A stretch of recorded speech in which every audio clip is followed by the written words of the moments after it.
দুই বন্ধু যখন গুপ্তধনের খোঁজে এক অভিশপ্ত মমিকে মুক্ত করে দেয়, এরপর থেকেই ঘটে একের পর এক বিপদ। কিন্তু এই মমিটাই একসময় ছিল মিশরের সব থেকে সুন্দরী রাজকন্যা। কি চায় মমিটা, আর কেন সে বারবার ছুটে আসছে গল্পের মেইন চরিত্রের কাছে?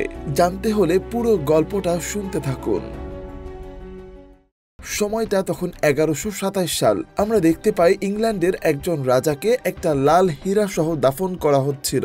এরপর আমরা আবারও যখন বর্তমানে আসি, তখন দেখা যায় 1127 সালের সেই কবরগুলা ছিল আসলে ইংল্যান্ড শহরের নিচে।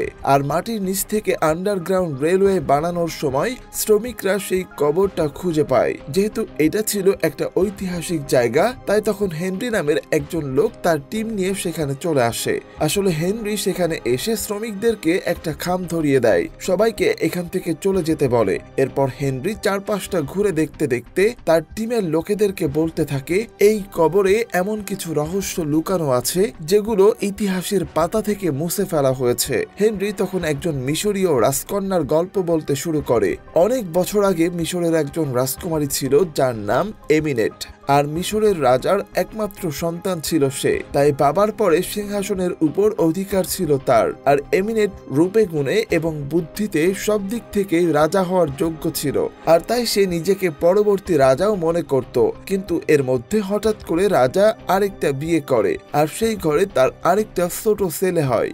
আর রাজ্যের নিয়ম অনুসারে ছেলে সন্তানরাই অগ্রাধিকার পায় রাজ সিংহাসনের জন্য। কিন্তু ছোট ভাইকে দেখে এমিনেট একদমই খুশি হয় না, কারণ এই ছোট বাচ্চাটাই এখন তার সিংহাসনের প্রতিদ্বন্দ্বী। তাই সে একটা ভয়ঙ্কর সিদ্ধান্ত নেয়। সে একটা খালি রুমে এসে শয়তানের পূজার মাধ্যমে তাকে ডাকতে থাকে, আর তার পূজাতে খুশি হয়ে শয়তান তার ডাকে সাড়াও দেয়। শয়তান যখন জানতে চায় এমিনেট তার কাছে কি চাচ্ছে, তখন সে বলে, আমি এই রাজ্যের রাজা হতে চাই। শয়তান তখন বলে, ঠিক আছে, আমি তোমাকে ক্ষমতা এবং একটা অস্ত্র দিব, যেটা দিয়ে তুমি রাজ পরিবারের সবাইকে মেরে ফেলতে পারবে। কিন্তু এর বিনিময়ে তোমাকে একজন মানুষের শরীর আমাকে দিতে হবে এবং আমার সাথে থেকেই তোমাকে রাজ্য শাসন করতে হবে। এমিনেট শয়তানের প্রস্তাব মেনে নিলে শয়তান তাকে একটা ছুরি দেয়, আর সেটা নিয়ে সে একে একে রাজা এবং রাজার দ্বিতীয় স্ত্রী সহ সেই ছোট বাচ্চাটাকে মেরে ফেলে। এরপর শয়তানের জন্য সে একজন সেনাপতিকে নির্বাচিত করে, আর যখনই ওই ছুরি দিয়ে তাকে মেরে তার শরীরে শয়তানকে প্রবেশ করার পথ খুলে দিতে যাবে, তখনই বাকি প্রহরীরা এসে তাকে ধরে ফেলে। আর সবাই মিলে এমিনেটকে একটা মমির মতো সাজিয়ে তাকে কফিনে ঢুকিয়ে তাকে মাটির গভীরে দাফন করে দেয়। এরপর আমরা আবার বর্তমানে ফিরে আসি, আর মরুভূমির মাঝখানে আমরা নিক আর তার বন্ধু ভেইলকে দেখতে পাই। তারা দুজনেই আমেরিকান সোলজার, কিন্তু তাদেরকে এখানে পাঠানো হয়েছে মিশরের কালোবাজারি সিন্ডিকেটের ব্যাপারে তথ্য সংগ্রহ করার জন্য। কিন্তু নিক আর ভেইল আসলে আর্মির হয়ে কাজ করার পাশাপাশি তাদের নিজেদের লাভও হিসাব করত। নিকের কাছে একটা গুপ্তধনের ম্যাপ ছিল, আর সেটা দেখেই নিক প্ল্যান করছিল কিভাবে তারা ওই জায়গায় পৌঁছাবে। কিন্তু মজার ব্যাপার হলো তারা নিজেরাও জানে না যে আসলে ওই জায়গায় কি আছে। কিন্তু তারা ভাবছিল যেহেতু এটা অনেক গুরুত্বপূর্ণ একটা জায়গা, তাই হয়তো পুরাতন দিনের রাজাদের মমির সাথে অনেক সোনারূপা পাওয়া যাবে, আর এগুলোকেই ব্ল্যাক মার্কেটে বিক্রি করে তারা একেবারেই ধনী হয়ে যাবে। এরপর অনেক কষ্টে যখন তারা সেই লোকেশনে গিয়ে পৌঁছায়, তখন সেখানে থাকা কিছু লোক তাদের উপরে হামলা করে। আসলে ওই লোকগুলো ছিল এখানকার কালোবাজারের সিন্ডিকেটের লোক, আর তারা আগে থেকে জেনে গিয়েছিল যে নিক আর ভেইল সেনাবাহিনীর লোক, আর এই লোকগুলো সংখ্যায় অনেক বেশি, আর তাদের কাছে ভারী অস্ত্র থাকায় নিক আর ভেইল তাদের সাথে কিছুতেই পেরে উঠছিল না। তাই তখন নিজেদের জীবন বাঁচাতে তারা আর্মি বেস থেকে সাহায্য পাঠাতে বলে, আর তখন সাথে সাথেই আমেরিকান সোলজাররা এসে সেখানে বিমান হামলা চালায়। বিমান হামলা হতেই সেখানকার লোকাল গ্যাংরা সেখান থেকে পালিয়ে যায়। তখন আর্মি চিফ এসে নিক আর ভেইলকে বকাবকি করতে শুরু করে, কারণ সে ইতিমধ্যে জেনে গেছে যে নিক আসলে নিজেই একটা গুপ্তধনের খোঁজে এখানে ডিউটি নিয়েছে। আর তখন আর্মি চিফের সাথে সেখানে জেনিফার নামের একজন গবেষক এসে নিককে একটা থাপ্পড় মারে। নিক আসলে এখানে আসার আগে জেনিফারের সাথে প্রেমের অভিনয় করে তার থেকে সেই ম্যাপটা চুরি করে এনেছিল, আর তাই জেনি তখন নিকের কাছে তার ম্যাপটা ফেরত চায়। কথা বলার সময় তারা খেয়াল করে উপর থেকে পড়া বোমার হামলায় সেখানে মাটিতে একটা বিশাল গর্ত তৈরি হয়েছে। আর উপর থেকে সেই গর্তের ভেতরে পুরাতন কিছু মিশরীয় স্তম্ভ দেখা যাচ্ছে। আর গবেষক হওয়ার কারণে জেনি তখন সেই গর্তে নেমে ভিতরে কি আছে সেটা দেখতে চায়, কিন্তু জেনি একা নিচে যাবে এটা অনেক বিপজ্জনক ছিল। এজন্য আর্মি চিফ তার সাথে নিক আর ভেইলকেও পাঠায়। আর নিচে এসে তারা দেখতে পায় এটা আসলে কোনো সাধারণ গুহা ছিল না, এখানে অনেক ধরনের মূর্তি আর চারপাশে বিভিন্ন অদ্ভুত মিশরীয় স্থাপনা ছিল। জেনি নিচে এসে সেখানে ভিডিও করতে শুরু করে, কারণ সেই সবার প্রথমে এই জায়গাটা খুঁজে বের করেছে। জেনি এই জায়গাটা নিয়ে অনেক বেশি এক্সাইটেড ছিল, কিন্তু অন্যদিকে নিক আর ভেইল ব্যস্ত ছিল এখানে কোথাও গুপ্তধন পাওয়া যায় কিনা সেটা নিয়ে। কিন্তু চারপাশে কোথাও সোনা বা রূপা ছিল না। কিন্তু হঠাৎ করে উপর থেকে নিকের হাতে পানির মতো কিছু একটা পড়ে। জেনি এসে তখন খেয়াল করে দেখে এটা আসলে মার্কারি। প্রাচীন মিশরে বিশ্বাস করা হতো যে মার্কারি অশুভ শক্তিকে থামিয়ে রাখতে পারে। আর তখন সবাই মিলে খেয়াল করে যে উপর থেকে ফোটে ফোটে মার্কারি পড়ছে, আর সেগুলো নিচে ফেলে থাকা একটা ছোট ছিদ্র দিয়ে কোথাও চলে যাচ্ছে। আর তখন তারা একটা রাস্তা দেখতে পায়, আর সেটা দিয়ে নিচের দিকে আসতেই সেখানে তারা একটা মার্কারির পুকুর দেখতে পায়। সেই ছোট পুকুরের চারপাশে আবার কিছু মূর্তি বানানো ছিল, যেগুলোকে দেখে মনে হচ্ছিল তারা কিছু একটা পাহারা দিচ্ছে। পুকুরের মাঝ বরাবর কিছু দড়ি উপর থেকে এসে টান টান হয়েছিল। এটা থেকে সহজেই বোঝা যাচ্ছিল কিছু একটা ভারী জিনিস এই পুকুরের ভেতর ডুবিয়ে রাখা হয়েছে। জেনি তখন চারপাশে ভালোভাবে দেখে বুঝতে পারে এটা আসলে একটা জেল। আর মৃত্যুর পরেও কোনো শরীরকে এভাবে আটকে রাখার মানে ছিল হয়তো প্রাচীন মিশরের লোকেরা তাকে অশুভ শক্তি বলে মনে করত। কিন্তু এই মার্কারির পুকুরে কাকে আটকে রাখা হয়েছে এটা তারা জানতো না। তাই নিয়ে কৌতূহল বশত সেখানে একটা দড়ি দিয়ে গুলি করে দেয়। দড়িটা ছিঁড়ে যেতেই সেখানকার ব্যালেন্স নষ্ট হয়ে যায়। আর অন্যদিকে তখন উপর থেকে বড় বড় কিছু পাথর খণ্ড নিচে নামতে শুরু করে। আর সবাই দেখে পুকুরের ভেতর থেকে একটা কফিন উপরে উঠে এসেছে। আর ঠিক তখনই তাদের চারপাশ থেকে অনেকগুলো মাকড়সাও তাদের দিকে এগিয়ে আসতে শুরু করে। আর সেখানকার একটা মাকড়সা এসে ভেইলকেও কামড়ে দেয়। ভেইল নিজেকে বাঁচাতে চারিদিকে গুলি করতে শুরু করলে নিক বলে এগুলো জঙ্গলের সাধারণ মাকড়সা, এদের কোনো বিষ নেই, তাই এদেরকে ভয় পাওয়ার কোনো কারণ নেই। কিন্তু মাকড়সার সংখ্যা আস্তে আস্তে বেড়েই চলেছে। তাই জেনি তখন বলে আমাদেরকে কফিনটা উপরে নিয়ে যেতে হবে। নিক তখন উপরে তার বাকি সাথীদেরকে জানায় তারা নিচে একটা কফিন পেয়েছে, আর সেটা উঠানোর জন্য হেলিকপ্টার প্রয়োজন। এরপর যখন নিজের চোখ কফিনের উপর পড়ে তখন হঠাৎ করে তার চোখের সামনে একটা দৃশ্য ভেসে ওঠে। সে দেখতে পায় মরুভূমির মধ্য দিয়ে এমিনেট তাদের দিকে এগিয়ে আসছে, আর তাকে বলছে আমাকে বাঁচানোর জন্য তোমাকে ধন্যবাদ, আর তাই আজ থেকে তুমি আমার। হঠাৎ করে তখন জেনির ডাকে নিকের ঘোর কাটে। সে ঠিক বুঝে উঠতে পারছিল না একটু আগে সে যেহেতু দেখলো সেটা কিনা দেখলো। কিন্তু এখান থেকে বোঝা যায় যে এই কফিনটা আসলে এমিনেটেরই ছিল, আর কফিনটাকে মার্কারি থেকে বাইরে আনার কারণে সে আবার মুক্ত হয়ে গেছে। আর তখন বেস থেকে একটা হেলিকপ্টার পাঠালে সেটাতে বেঁধে এমিনেটের কফিনটা উপরে উঠানো হয়। কিন্তু যখন এমিনেটের কফিনটা উপরে তোলা হচ্ছিল তখন আশ্চর্যের বিষয় যে চারপাশ থেকে অনেকগুলো কাক সেখানে এসে ভিড় করছিল।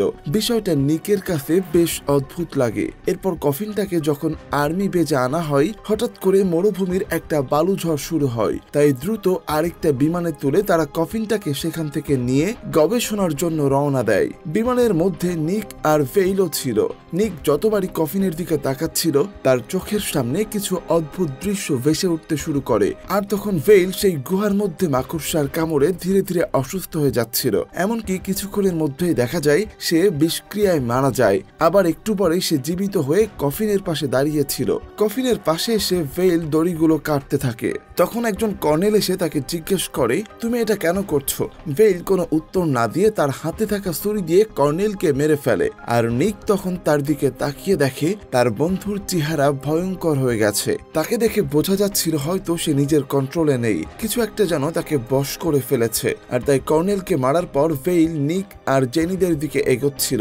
আরো অনেকবার নিষেধ করার পরেও যখন ভেইল তাদেরকে মারতেই যাবে তখন নিক তাকে গুলি করে মেরে ফেলে। তখনই তাদের বিমানের একটা ইঞ্জিন নষ্ট হয়ে গেলে পাইলট সবাইকে জানায় তাদেরকে এখনই ইমার্জেন্সি ল্যান্ডিং করতে হবে। কিন্তু তারা এয়ারপোর্টে ল্যান্ডিং করতে যাবে ঠিক তার আগেই এক ঝাঁক পাখি এসে তাদের বিমানের উপর হামলা করে। আর তখন বিমান কন্ট্রোল হারিয়ে নিচে পড়তে থাকে ক্র্যাশ করার জন্য।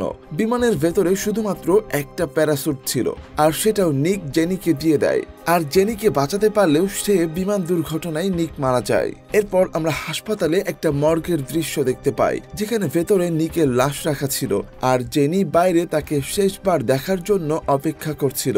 আর তখন একজন পুলিশ অফিসার এসে জেনিকে বলে, আপনার সাথে যারা যারা ছিল তাদেরকে শনাক্ত করতে হবে। আর তখন মর্গের ভেতরে হঠাৎ করে নিক জীবন্ত হয়ে যায়। সে বুঝতে পারছিল না তার সাথে এগুলো কি হচ্ছে, কিন্তু তারপর পেছনে ফিরতেই সে দেখতে পায় তার বন্ধু ভেইল দাঁড়িয়ে আছে। ভেইলকে এখন একটা পোস্টে থাকা লাশের মতো দেখাচ্ছিল। নিক তখন ভেইলকে জিজ্ঞেস করে, আমার সাথে এগুলো কি হচ্ছে? আমি মারা যাওয়ার পরেও আবার কিভাবে বেঁচে উঠলাম? তখন ভেইল বলে, তুমি জানো তোমার সাথে কি হচ্ছে? মনে করার চেষ্টা করো, সবকিছু হয়তো মনে পড়বে। আর একটা সময় এমন আসবে যখন তুমি নিজের মৃত্যু কামনা করেও মরতে পারবে না। নিক বোঝার চেষ্টা করছিল আসলে ভেইল তাকে কি বলতে চাচ্ছে, কিন্তু ঠিক তখনই পুলিশ টিমের সাথে জেনি সেখানে এসে ঢোকে। জেনিরা ভিতরে আসতেই নিক চারপাশে তাকিয়ে দেখে ভেইল যেন কোথায় গায়েব হয়ে গেছে। কিন্তু এত উপর থেকে প্লেন ক্র্যাশের পরেও নিককে জীবিত দেখে সবাই অনেক অবাক হয়। অন্যদিকে তখন প্লেন ক্র্যাশের জায়গাটায় ইনভেস্টিগেশন করার জন্য সেখানে দুজন পুলিশ আসে। তখন সেখানে একজন পুলিশ অফিসার চারদিকটা ভালোভাবে দেখতে দেখতে হঠাৎ করে তার চোখ পড়ে এমিনেটের কফিনের উপর, কিন্তু সেটার ভেতরে আলো পড়তেই দেখা যায় সেখানে এমিনেটের মমিটা নেই, বরং সেখানে চারপাশে কিছু কাক বসে আছে। তখন একটু ভালোভাবে খেয়াল করলে পুলিশ অফিসার দেখে আসলে এমিনেটের লাশটা কফিনের নিচেই পড়েছিল। আর মমিটাকে আবার জায়গায় রাখতে যখন অফিসার তার সাথে কাউকে ডাক দেয়, তখনই এমিনেট তার উপর আক্রমণ করে। আর অন্য অফিসার তখন সেখানে এসে দেখে তার সাথীও প্রায় মমির মতো হয়ে গেছে। আসলে এমিনেট তার শরীর থেকে তার প্রাণশক্তি শুষে নিয়েছিল। এরপর সে দ্বিতীয় অফিসারকেও আক্রমণ করে আর তারা দুজনেই মমিতে পরিণত হয়। এমিনেট তখন তার এই দুই গোলামকে নিয়ে সেখান থেকে বের হয়ে আসে। এদিকে তখন নিক আর জেনি একটা রেস্টুরেন্টে বসে কথা বলছিল। তখন জেনি বলে, আমার মনে হয় আমাদের সাথে যা কিছু হয়েছে সবকিছু ওই কফিনটার কারণেই হয়েছে, কারণ প্রাচীন মিশরে অনেকেই বিশ্বাস করত এমিনেট আসলে শয়তানের সাথে হাত মিলিয়ে একটা শয়তান হয়ে গিয়েছিল। আর তাই কেউ কখনো তার কফিনটাও খোঁজার চেষ্টা করেনি। সবাই বিশ্বাস করত জায়গাটা অভিশপ্ত। আর এখন তোমার অবস্থা দেখে আমারও সেই রকমই কিছু একটা মনে হচ্ছে, কারণ এত উপর থেকে প্লেন ক্র্যাশের পর কোনো সাধারণ মানুষের বেঁচে থাকা একদমই সম্ভব না। আর সেখানে তোমার শরীরে কোনো কাটা সেলার চিহ্ন পর্যন্ত নেই। জেনির কথা শোনার সময় নিক হঠাৎ করে আবার দূরে ভেইলকে দেখতে পায়। ভেইল তাকে ইশারা করে ওয়াশরুমে আসতে বলে। নিক তখন দ্রুত ওয়াশরুমে চলে যায় আর জেনি তখন সেখানে থাকা টেলিফোন দিয়ে কাউকে ফোন করে জানায় যে এখানে যা কিছু চলছে সেগুলো একদম ভালো না, তাদেরকে দ্রুত কিছু একটা করতে হবে। কোন দিকে তখন ওয়াশরুমে আসার পর ভেইল নিককে বলে যে তোমার উপর শয়তানের নজর পড়েছে আর তাই এমিনেট যে করেই হোক তোমাকে চাই। নিক কিছুতেই বুঝতে পারছিল না যে ভেইল এসব কি বলছে। তখন ভেইল বলে, তুমি একটু মনে করার চেষ্টা করো, সবই বুঝতে পারবে। আর এমিনেট তোমাকে নিতে আসছে, তোমার পালানোর আর কোনো রাস্তা নেই। এটা শুনে নিক ভয়ে ওয়াশরুম থেকে বাইরে বের হয়ে আসে। আর বাইরে আসতেই একদল ইঁদুর তার উপর আক্রমণ করে। আর সেই সাথে এসে দেখে এমিনেটের মমি কিছু দূর থেকে তার দিকে ধীরে ধীরে এগিয়ে আসছে। কিন্তু এই সব কিছুই ছিল আসলে নিকের কল্পনা। বাস্তবে এগুলো কিছুই হচ্ছিল না। নিক একটা গাড়ির নিচে চাপা পড়তে যাবে, ঠিক তখনই জেনি এসে তাকে বাঁচিয়ে নেয়। আর সে জেনিকে সবকিছু খুলে বলে, কিন্তু জেনি এসব কিছু বিশ্বাস করতে পারছিল না, কারণ সে বারবার বলে মৃত মানুষ কিভাবে ফিরে আসতে পারে। তখন নিক বলে, যদি এগুলো সত্যি না হয় তাহলে আমি মিশরীয় শব্দ সীতাপাই কিভাবে জানলাম? যেদিন আমি প্রথম এমিনেটকে দেখেছিলাম সেদিন থেকে আমাকে এই নামে ডেকেছে। আর এর অর্থ হলো বাছাইকৃত, অর্থাৎ নিক অনেকের মধ্য থেকে বাছাইকৃত একজন যাকে এমিনেট তার সাথে চায়। এরপর নিক জেনিকে নিয়ে সেই জায়গায় চলে আসে যেখানে তাদের প্লেনটা ক্র্যাশ করেছিল, কারণ জেনির মনে হচ্ছিল এখানে আসলেই সে তার প্রশ্নের উত্তরগুলো খুঁজে পাবে। আসলে এই জায়গাটা ছিল একটা পরিত্যক্ত গির্জা। নিক আর জেনি যখন আলাদা হয়ে চারপাশে খুঁজতে শুরু করে তখন আমরা দেখতে পাই এমিনেট এখন আগের থেকে অনেক বেশি শক্তিশালী হয়ে গেছে, অর্থাৎ তার শরীর এখন আর শুধু মমির মতো নেই। আর তখন নিক হঠাৎ করে এমিনেটকে একটা গির্জার মধ্যে দেখতে পায়। এমিনেট হাত বাড়িয়ে তাকে কাছে ডাকছে। হঠাৎ ঘোর কেটে গেলে নিক দেখে সে ওই পুরাতন চার্চের ভেতর দাঁড়িয়ে আছে। আর চারপাশ থেকে যখন এমিনেটের গোলামরা নিককে একটা টেবিলের উপর শুয়ে তার হাত পা চেপে ধরে, আর তখন এমিনেট এসে নিকের বুকের উপর বসে তার কানে কানে বলতে থাকে, তুমি সেই যাকে আমি আমার জন্য বাছাই করেছি। এটা বলেই সে সামনে থেকে একটা মূর্তি ভেঙে সেটার ভেতর থেকে সেই ছুরি বের করে নিয়ে আসে, যেটা তাকে শয়তান দিয়েছিল। ছুরিটা দিয়ে এমিনেট নিককে মারতে যাবে, ঠিক তখনই সেখানে জেনি চলে আসে। জেনিকে দেখে এমিনেট এবার তার উপর আক্রমণ করতে আসে, আর এই সুযোগে নিক বাকি গোলামদেরকে মেরে নিজেকে মুক্ত করে নেয়। এমিনেট যখনই জেনিকেও তার গোলাম বানাতে যাবে, সাথে সাথেই নিক সেই ছুরিটা দিয়ে তার উপর আক্রমণ করে তাকে দুর্বল করে দেয়। এরপর নিক আর জেনি ছুরিটা নিয়ে সেখান থেকে পালিয়ে আসে। গাড়িতে উঠে জেনি ছুরিটাকে ভালোভাবে দেখে বলছিল, এটাই সেই ছুরি যেটা দিয়ে এমিনেট তার পরিবারের সবাইকে হত্যা করেছে। কিন্তু তখন জেনি খেয়াল করে দেখে ছুরিটার উপরে একটা লাল হীরা থাকার কথা, যেটা নেই। তখন জেনি বুঝতে পারে আজকে কেন এমিনেট নিককে খুন করেনি, কারণ তার ইচ্ছা পূরণের জন্য সে যখন নিককে এই ছুরি দিয়ে মারবে, তখন ছুরির উপরে রত্নটা থাকা খুব দরকার।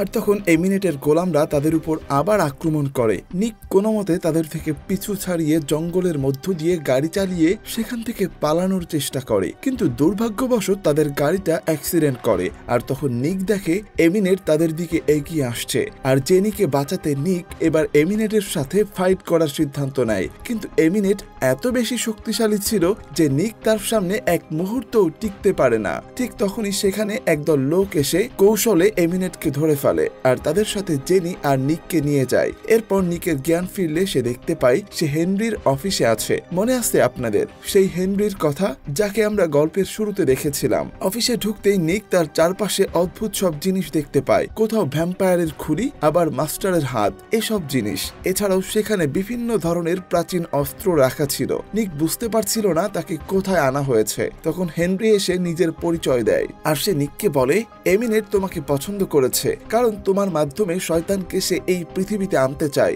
যাতে তারা দুইজন মিলে পুরো পৃথিবীকে শাসন করতে পারে। হেনরি আরো বলে, আমি আমার পুরো জীবন এই সব অশুভ শক্তিদেরকে নিয়েই কাজ করেছি। আর তখন দেখা যায় আসলে হেনরির নিজের ভেতরেও একটা অশুভ শক্তি ছিল, কিন্তু সেটাকে সে ইনজেকশনের মাধ্যমে কন্ট্রোল করে রাখতো। এরপর হেনরি নিককে এমিনেটের কাছে নিয়ে আসে। সেখানে আসার পর নিক দেখে জেনি আগে থেকে সেখানে দাঁড়িয়েছিল।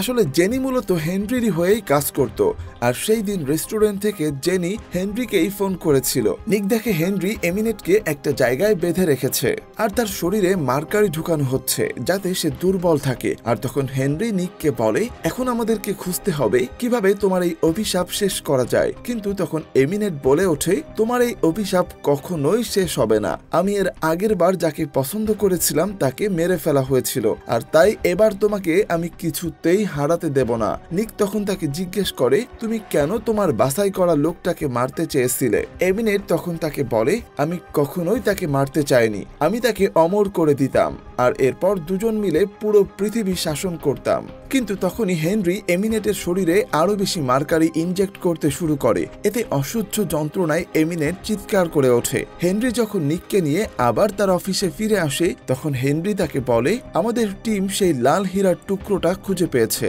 আর তাই এখন শয়তানের সেই ছুরিটা সম্পূর্ণ হলো। আর ঠিক তখনই হেনরির ভেতরে থাকা শয়তানি শক্তিটা বের হয়ে আসার চেষ্টা করে। হেনরি তাকে ইনজেকশনের সাহায্যে কন্ট্রোল করতে চাইলেও নিক তাকে বাধা দেয়, আর বলে, আমাকে আগে বলো কিভাবে আমি এই অভিশাপ থেকে মুক্তি পাবো। কিন্তু হেনরির অবস্থা আরো বেশি খারাপ হচ্ছিল, তাই তখন হেনরির টিমের একটা লোক জেনি আর নিককে সেখান থেকে পালাতে বলে। জেনি রুম থেকে বের হতে পারলেও ঠিক সময় নিক সেখান থেকে বের হতে পারে না, আর তাই তখন হেনরির ভেতরে থাকা শয়তানটা নিকের উপর আক্রমণ করে।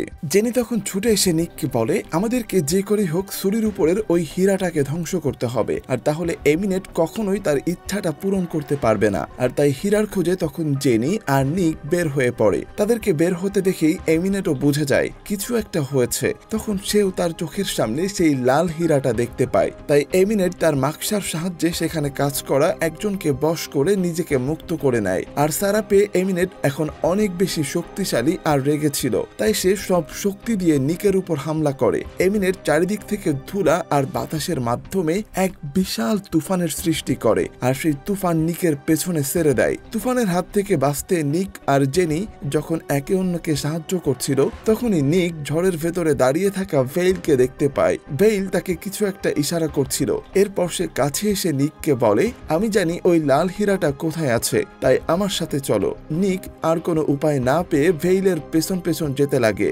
অন্যদিকে হেনরির লোকেরা ওই জায়গাটার সামনে বন্দুক হাতে দাঁড়িয়েছিল যেখানে ওই লাল হীরাটা ছিল, কারণ তারা জানতো হীরা নিতে এমিনেট যে কোনো সময় এখানে চলে আসতে পারে। অন্যদিকে তখন ভেইল নিককে নিয়ে সেই আন্ডারগ্রাউন্ড রেল লাইনের কাছে আসে যেখানে হেনরির লোকেরা সেই হীরাটা খুঁজে পেয়েছিল।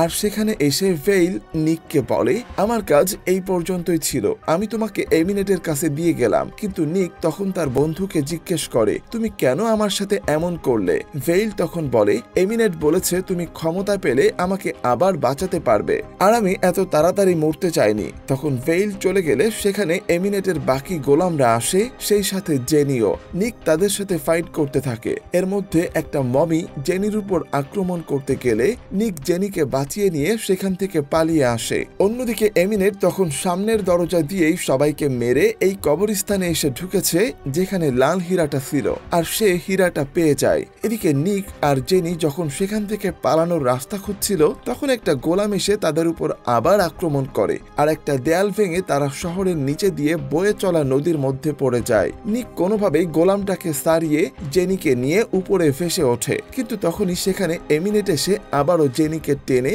পানির নিচে নিয়ে যায়। নিক তখন জেনিকে বাঁচাতে এমিনেটের পিছু পিছু আসলে দেখতে পাই পানির নিচেও একটা সময় এখানে কবরস্থান ছিল। আরো কিছু দূর সামনে আসলে সেখানে সে জেনিকে পানির মধ্যে ভাসতে দেখে। জেনিকে নিয়ে নিক পানির উপরে ওঠার চেষ্টা করছিল। ঠিক তখনই নিচে থাকা কবরগুলোর ভেতর থেকে এমিনেটের গোলামরা এসে তাদেরকে থামানোর চেষ্টা করে, কিন্তু তারপরেও অনেক কষ্টে নিক জেনিকে পানির উপরে নিয়ে আসে। কিন্তু ততক্ষণে অনেক দেরি হয়ে গেছে, জেনি আর বেঁচে নেই। তখন এমিনেট নিকের কাছে এসে বলে, তুমি কেন এই সামান্য মেয়ের জন্য মন খারাপ করছো, যেখানে আমি তোমাকে অমরত্ব দিতে চাচ্ছি। তুমি আর আমি মিলে আজীবন বেঁচে থাকবো একসাথে, আর পুরো পৃথিবীতে শুধু আমাদের রাজত্ব চলবে। কিন্তু নিক এই সব কোনো কথাই শুনতে চাচ্ছিল না। সে জেনিকে সত্যি ভালোবেসে ফেলেছিল, আর সে এমিনেটের উপর আক্রমণ করতে চায়। আর এতে এমিনেট রেগে গিয়ে নিককে মারতে শুরু করে, কিন্তু নিক এতেও হার মানে না। সে আবারও এমিনেটের উপর আক্রমণ করতে যায়, আর এবার সুযোগ বুঝে এমিনেটের থেকে সেই ছুরিটা সে সরিয়ে নেয়। এরপর নিক ছুরিতে থাকা সেই লাল হীরাটা ভাঙার চেষ্টা করে, কিন্তু পাথরটাকে পুরোপুরি ধ্বংস করার আগে নিকের মনে পড়ে যায় ভেইলের কথা। সে তাকে বলেছিল নিক শক্তি পাওয়ার পর মৃতকে জীবিত করতে পারবে, আর তাই নিক এবার তার হাতে থাকা ছুরিটা নিজেই নিজের পেটে ঢুকিয়ে দেয়। সাথে সাথে নিকের মধ্যে চলে আসে অমানবিক শক্তি, আর সে এখন এমিনেটের থেকেও অনেক বেশি শক্তিশালী ছিল। তাই সে সোজা এসে এমিনেটের ভেতরে থাকা তার প্রাণ শক্তি শুষে নিয়ে তাকে আবারও মমি বানিয়ে দেয়। এরপর সে আসে জেনিকে বাঁচাতে, কিন্তু সে কিছুতেই বুঝে উঠতে পারছিল না জেনিকে সে কিভাবে বাঁচাবে। অনেকক্ষণ চেষ্টা করার পর হঠাৎ করে নিকের ভেতর থেকে আসল শয়তান বের হয়ে এসে একটা হুঙ্কার দেয়, আর এতেই জেনি আবারও জীবিত হয়ে যায়। জ্ঞান ফেরার পর জেনি দেখে এমিনেট আবারও মমি হয়ে পড়ে আছে, আর নিক একটা অন্ধকার দেওয়ালের দিকে ফিরে দাঁড়িয়ে আছে। জেনি তার কাছে আসতে চাইলে নিক তাকে দূরে থাকতে বলে। সে বলে, আমার কি হয়েছে আমি জানি না, আর তাই তুমি আমার কাছে এসো না। এটা বলে নিক সেখান থেকে চলে যায়। আর এই সবকিছু শেষ হলে হেনরি সেখানে এসে পৌঁছায়। হেনরি এমিনেটের মমিটাকে আবারও সেই কফিনে মার্কারিতে ডুবিয়ে সেটাকে মাটির নিচে ঢুকিয়ে রাখে। আর সে জেনিকে বলে, নিক তোমাকে বাঁচাতে যা যা করেছে তাতে সে এখন এই পৃথিবীর সব থেকে শক্তিশালী মানুষ, কিন্তু নিক কোথায় আছে আমরা সেটা জানি না। শেষ দৃশ্যে আমরা দেখি নিক একটা মরুভূমির মধ্যে কিছু একটা খুঁজছে, আর সে ভেইলকে আবারও জীবিত করে দিয়েছে। নিক আর ভেইল মরুভূমির মধ্য দিয়ে ছুটে চলেছে নতুন কোনো গন্তব্যে। গল্পটা এখানেই শেষ হয়ে যায়। তো বন্ধুরা, আজকের গল্পটা কেমন লাগলো আপনাদের? পার্সোনালি আমার কাছে এই মুভির আগের সিকুয়েলের থেকে এটা অনেক বেশি ভালো লেগেছে, তাই আর কি আপনাদের সাথে শেয়ার করা। আপনাদের মতামত ও কমেন্ট জানাতে ভুলবেন না। দেখা হবে পরবর্তী কোনো ভিডিওতে। সে পর্যন্ত সবাই ভালো থাকবেন, সুস্থ থাকবেন, আর হ্যাঁ, সিনে গল্পের সাথেই থাকবেন। আল্লাহ হাফেজ।